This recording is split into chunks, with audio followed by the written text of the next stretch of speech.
Hello, Tabby എംബ്ലമിൻ്റെ പുതിയൊരു വീഡിയോയിലേക്ക് എല്ലാവർക്കും സ്വാഗതം. ഞാനിന്നൊരു പർച്ചേസിങ് വീഡിയോ ആയിട്ടാണ് വന്നിട്ടുള്ളത്.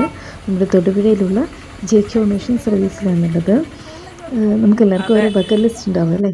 അങ്ങനെ എൻ്റെയും ഒരു ബക്കറ്റ് ലിസ്റ്റിലെ വളരെ പ്രധാനപ്പെട്ടൊരു കാര്യം ഒന്ന് നേടിയെടുക്കുന്നതിന് വേണ്ടിയിട്ടാണ് ഞാൻ വന്നിട്ടുള്ളത്.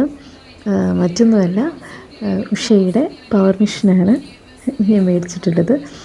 എൻ്റെ വളരെ നാളത്തെ ഒരു ആഗ്രഹമായിരുന്നു ഇങ്ങനെയൊരു പവർ മെഷീൻ മേടിക്കണം എന്നുള്ളത്. എനിക്കറിയാം, എന്നെപ്പോലെ തന്നെ തയ്യൽ സ്റ്റിച്ചിങ് പാഷനായിട്ടുള്ള എല്ലാവർക്കും ആഗ്രഹം ഉണ്ടാവും ഒരു പവർ മെഷീൻ മേടിക്കുക എന്നുള്ളത്. കുറേ പേർക്ക് ഇതിനോടൊക്കെ അത് മേടിച്ചിട്ടുണ്ടാവാം, കുറേ പേര് മേടിക്കാൻ വേണ്ടി ഒരുങ്ങിയിരിക്കുന്നുണ്ടാവാം. എന്തായാലും ദൈവം സഹായിച്ച് എനിക്കിന്നത് മേടിക്കാനായിട്ട് സാധിച്ചിട്ടുണ്ട്. എൻ്റെ ഫാമിലിയോട് ഒത്തിരി താങ്ക്സ് പറയുന്നു. അവരുടെ സപ്പോർട്ടും കൊണ്ടാണ് മേടിച്ചത്. ഫ്രണ്ട്സ് എല്ലാവരും ഉണ്ടായിരുന്നു. എന്തായാലും ഞാനത് മേടിച്ചിട്ട് നമുക്ക് ഷോപ്പിൽ നിന്ന് പോരുന്നതിന് മുൻപ് നമുക്ക് ഷോപ്പിലെ ചേട്ടൻ എല്ലാം വളരെ കൃത്യമായിട്ട് പറഞ്ഞിട്ടുണ്ടായിരുന്നു എങ്ങനെയാണ് വർക്ക് ചെയ്യേണ്ടത്. മൈന്യൂട്ടായിട്ടുള്ള കാര്യങ്ങൾ വരെ പറഞ്ഞു തന്നു. നൂലിടുന്നതും ഓയിലൊഴിക്കുന്നത്, അല്ലെങ്കിൽ അതിൻ്റെ പ്രത്യേകിച്ച് മെയിൻ്റനൻസ് ഒന്നുമില്ല, പക്ഷെ എന്തൊക്കെ ചെയ്യരുത് എന്നുള്ള കാര്യങ്ങൾ. നമ്മൾ സിംഗിൾ മെഷീനിൽ നോർമൽ മെഷീനിൽ നമ്മൾക്ക് നമ്മുടേതായ പണികളൊക്കെ ചിലപ്പോൾ നമ്മൾ നടത്താറുണ്ട്. അങ്ങനെയൊന്നും ചെയ്യരുത് എന്നുള്ള കാര്യങ്ങളൊക്കെ വളരെ കൃത്യമായിട്ട് പറഞ്ഞു തന്നു. അതുപോലെ തന്നെ സ്റ്റിച്ച് ചെയ്യിപ്പിച്ച് നോക്കി.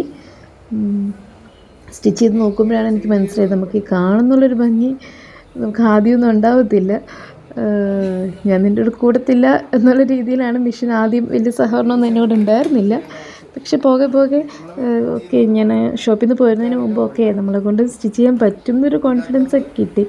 അപ്പോൾ അതുപോലെ ആ ചേട്ടനെല്ലാം വളരെ കൃത്യമായിട്ട് പറഞ്ഞു തന്നിട്ടുണ്ടായിരുന്നു. അതുപോലെ ഒത്തിരി ഫീച്ചേഴ്സ് ഉണ്ട്. അല്ലെങ്കിൽ തന്നെ പവർ മെഷീൻ എന്ന് വെച്ചാൽ അഡ്വാൻസ്ഡ് ആണല്ലോ. അപ്പോൾ ഒരുപാട് ഫീച്ചേഴ്സ് ഉണ്ട്. സ്പീഡ് മാത്രമല്ല, ഒത്തിരി കാര്യങ്ങളൊക്കെ. അപ്പോൾ അതൊക്കെ വളരെ കൃത്യമായിട്ട് പറഞ്ഞു തന്നു. നമ്മളെ കൊണ്ട് ചെയ്യിപ്പിക്കുകയും കൂടെ ചെയ്തിട്ടുണ്ടായിരുന്നു. പിന്നെ ഇപ്പോൾ ഇത് ഓയിൽ മാറുന്ന കാര്യവും അതുപോലെ തന്നെ അതിൽ ഓയിൽ പമ്പ് ചെയ്യുന്ന കാര്യങ്ങളെ കുറിച്ചിട്ടും പിന്നെ അതിൻ്റെ വർക്കിംഗ് എങ്ങനെയാണെന്നുള്ള കാര്യമൊക്കെ എനിക്ക് ചെറുതായിട്ടൊന്ന് പറഞ്ഞു തരികയാണ്. ഈ വീഡിയോ വീണ്ടും കണ്ടപ്പോൾ എഡിറ്റ് ചെയ്യാൻ വേണ്ടി എടുത്തപ്പോഴാണ് എനിക്ക് തോന്നിയൊരു കാര്യം എല്ലാം മനസ്സിലാവുന്ന പോലെയാണ് എൻ്റെ ഫേസൊക്കെ ഇരിക്കുന്നത്. പക്ഷേ കാര്യമായിട്ട് അത്രയ്ക്ക് ഇതായിട്ടൊന്നുമില്ല, ഫുള്ളി ഡൗട്ടൊക്കെ ആയിരുന്നു. പക്ഷേ ചേട്ടൻ നന്നായിട്ട് തന്നെ പറഞ്ഞു തന്നു കേട്ടോ. പിന്നെ എനിക്ക് വളരെ സന്തോഷമാണ്. എന്തായാലും ഒത്തിരി നാളത്തൊരു ആഗ്രഹമാണല്ലോ. ആ ഒരു എക്സൈറ്റ്മെൻറ്റും സന്തോഷമൊക്കെ ചിലപ്പോൾ ഈ വീഡിയോ കാണുമ്പോൾ നിങ്ങൾക്കും മനസ്സിലാവുമായിരിക്കും. എൻ്റെ ഫേസിൽ നിന്ന് എപ്പോഴും ഒരു ചിരി ഉണ്ടല്ലോ എന്ന് ഞാൻ തന്നെ വീഡിയോ കാണുമ്പോൾ നോക്കുകയാണ്. പിന്നെ നമുക്ക് നമ്മുടെ സിംഗിൾ മെഷീനൊക്കെ യൂസ് ചെയ്തുകൊണ്ടിരുന്ന ഒരാൾക്ക് പെട്ടെന്ന് ഇതിലേക്ക് മാറുമ്പോൾ ചെറിയ ബുദ്ധിമുട്ട് സ്റ്റാർട്ടിങ്ങിൽ ഉണ്ടാവും. പോകെ അത് കുഴപ്പമില്ലാണ്ടാവും, നമുക്ക് കൈ വഴങ്ങും എന്നാണ് പറഞ്ഞു തന്നിട്ടുള്ളത്. ഞാനും അത് പ്രതീക്ഷിച്ചാണ് ഇരിക്കുന്നത്. പിന്നെ എന്തായാലും നമ്മുടെ ഒരു ആഗ്രഹമാണല്ലോ നമ്മുടെ പാഷനുമായിട്ട് മുന്നോട്ട് പോകാമെന്നുള്ളത്. ഞാൻ മനസ്സിലാക്കിയെടുത്തോളം നമുക്കൊരു പാഷനുള്ളിലുണ്ട് എങ്കിൽ അത് തന്നെ നമ്മൾ വരുമാന മാർഗ്ഗം ആക്കുവാൻ ആഗ്രഹിക്കുകയാണെങ്കിൽ മറ്റെന്ത് ജോബ് ചെയ്താലും നമുക്ക് അതിൻ്റെ സാറ്റിസ്ഫാക്ഷൻ കിട്ടത്തില്ല. ഞാനും ഒരുപാട് ജോബൊക്കെ ചെയ്തിട്ടുണ്ട്. പക്ഷേ എനിക്കെപ്പോഴും ഞാൻ സാറ്റിസ്ഫൈ ആയിട്ടുള്ളത് എനിക്കിഷ്ടമുള്ള കാര്യം ചെയ്യുമ്പോഴാണ്. ഇപ്പോൾ എൻ്റെ മനസ്സിൽ കൂടെ പോകുന്നത് വളരെ വിചിത്രമായിട്ടുള്ള കാര്യമാണ്. ഞാൻ ഫിസിക്സ് ലാബിലൊക്കെ ഇരിക്കുമ്പോൾ ഉള്ളൊരു ഫീലാണ് എനിക്ക് ഇപ്പോൾ അത്. കാരണം ചേട്ടനെല്ലാം പറഞ്ഞു തന്നിട്ട് പോയി. പക്ഷെ ഇപ്പോൾ എനിക്ക് എല്ലാം ബ്ലാങ്കാണ്. നൂലിടുമ്പോൾ എനിക്കൊരു വിടുന്ന ഭാഗത്ത് അങ്ങനെയാണോ ഇടേണ്ടേ എന്നുള്ളൊരു കൺഫ്യൂഷൻ മനസ്സിലുണ്ട്. കറക്റ്റായിട്ട് ഞാൻ ഇട്ടേക്കുന്നത് തെറ്റായിരുന്നു. പിന്നെ ചേട്ടനൊന്ന് കറക്റ്റ് ചെയ്ത് തന്നു അങ്ങനെയല്ല ചെയ്യേണ്ടതെന്നുള്ള കാര്യമൊക്കെ. പിന്നെ വേറെ വലിയ കുഴപ്പമൊന്നുമില്ല. നമുക്കതിൻ്റെ സ്പീഡൊക്കെ ഒന്ന് കൺട്രോൾ ചെയ്യാൻ വേണ്ടിയിട്ട് നമ്മൾ ആക്ച്വലി പഠിച്ചാൽ മതി. സെറ്റിങ്സൊക്കെ നമ്മൾ പെട്ടെന്ന് 1-2 തവണ ചെയ്യുമ്പോൾ പഠിക്കും. പക്ഷെ നമ്മൾ അത് സ്പീഡൊന്ന് നമ്മുടെ കൺട്രോളിലാവാൻ വേണ്ടിയിട്ട് മാത്രം ഒന്ന് ശ്രമിച്ചാൽ മതി. ബാക്കി വിഷയമൊന്നുമില്ല, ബാക്കി പ്രശ്നങ്ങളൊന്നുമില്ല നമുക്ക്. അതുപോലെ അതിൻ്റെ സ്റ്റിച്ചൊക്കെ നല്ല പക്കയാണ്. സ്റ്റിച്ച് ചെയ്ത് നോക്കിയപ്പോഴത്തേക്കും ശരിക്കും നമുക്ക് ആ ഡിഫറൻസ് മനസ്സിലാവും. നല്ല പക്ക സ്റ്റിച്ചൊക്കെ കിട്ടുന്നുണ്ട്. പിന്നെ എന്താണ്, നമുക്കൊരു പ്രൗഡ് ഫീൽ വരും. നമ്മളിതുവരെ കളിച്ച കളികളൊന്നുമല്ല ഇനി അങ്ങോട്ടെന്ന് പറഞ്ഞ പോലെയാണ്.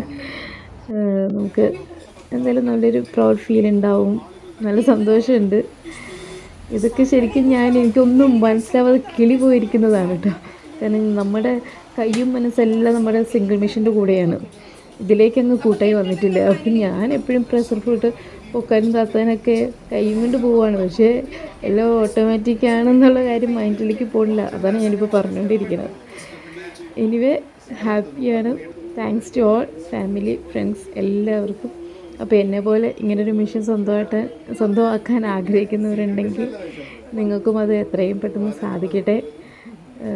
നമ്മുടെ നമ്മുടെ ഫാഷൻ ഡിസൈനിങ് ലോകത്തേക്ക് കാലെടുത്ത് വെച്ചിട്ടുള്ള എല്ലാവരുടെയും ലൈഫ് കളർഫുള്ളാവട്ടെ. ഞാനവിടെ പോയതിന് മുമ്പ് ഒരു ഗിഫ്റ്റൊക്കെ തന്നിട്ടുണ്ടായിരുന്നു കേട്ടോ. ഇതിൻ്റെ ഒപ്പം തന്നെയുള്ളതാണ് നമുക്ക് സിസേഴ്സും ഒരു ബോക്സ് നൂലും. ആ ബോക്സ് നമുക്ക് നൂല് അറേഞ്ച് ചെയ്ത് വെക്കാൻ പറ്റുന്ന രീതിയിലാണ് കേട്ടോ. അത് ഞാനും കുഞ്ഞും അമ്മയൊക്കെ ആയിട്ടങ്ങ് മേടിച്ചു. വളരെ ഹാപ്പിയാണ്. വീഡിയോ നിങ്ങൾക്ക് എല്ലാവർക്കും ഇഷ്ടമായെന്ന് വിചാരിക്കുകയാണ്. ഇഷ്ടമായെങ്കിൽ സബ്സ്ക്രൈബ് ചെയ്യണം, സപ്പോർട്ട് ഉണ്ടാവണം കേട്ടോ. ഓക്കെ.